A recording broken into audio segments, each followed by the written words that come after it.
The next speaker is Katherine Tyner, and please, the floor is yours. Thank you. Good afternoon. So the FDA is very complex. It's a big agency, and I'm going to try to streamline it a bit when we're talking about how we deal with nanotechnology. So within the FDA, it's coordinated through a central committee. That's the Nanotechnology Task Force, which is led by my colleague, Dr. Anil Petri. And this is the coordination that happens for both going outside the FDA as well as internally. So internally, the different product centers will have representation onto the task force. And I will point to CDER because that's the center that I'm from. We have a nanotechnology working group, which I lead, and which is responsible for developing guidance for industry, internal, external communications, trainings, as well as identifying key regulatory research that needs to be addressed for these products. So you've seen this slide a couple of times throughout this meeting.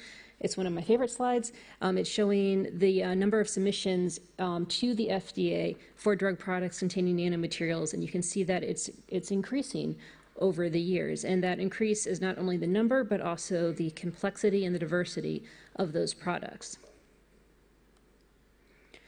So there's 3 points that I want to make during my 6 minutes. The first is guidance. Guidance about nanotechnology and how to develop a product that contains nanomaterials and putting it into the market. And so I'd like to draw your attention to a new draft guidance which came out in December of last year. And it involves guidance for both drug products as well as biological products that contain nanomaterials. But in fact, we do have multiple guidances throughout the agency that deal with nanotechnology. There's the overarching agency guidance.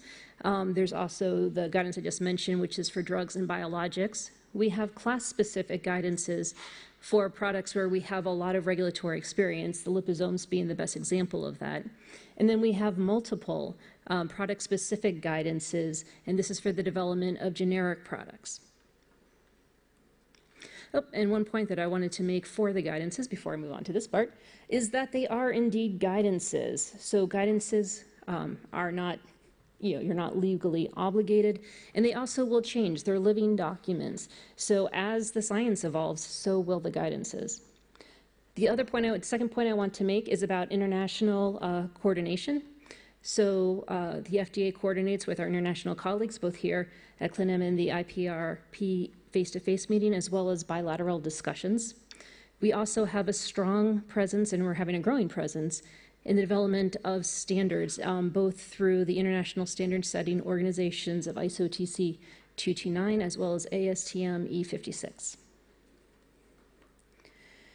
And the third point that I want to talk about is our biggest advice for companies when you are developing a new product, especially if it's novel or involves emerging technology, is to come talk to us and come talk to us early in the process. We are trying to help the innovation get onto the market, and we have several mechanisms for that to happen. So if you are interested in having drug development for a brand new drug, there's a meeting for that. If you're a small business and have no idea how to interact with the FDA, there's a meeting for that. We also have 2 new platforms for meetings with the FDA, especially for these complex and emerging technologies. The first is the Emerging Technology Program, which was stood up 2 years ago. I have links for this, and if you want, I can send you the slides so the links actually work when you click on them.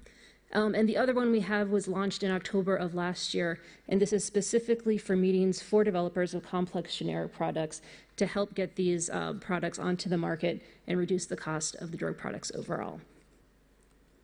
And with that, I am finished.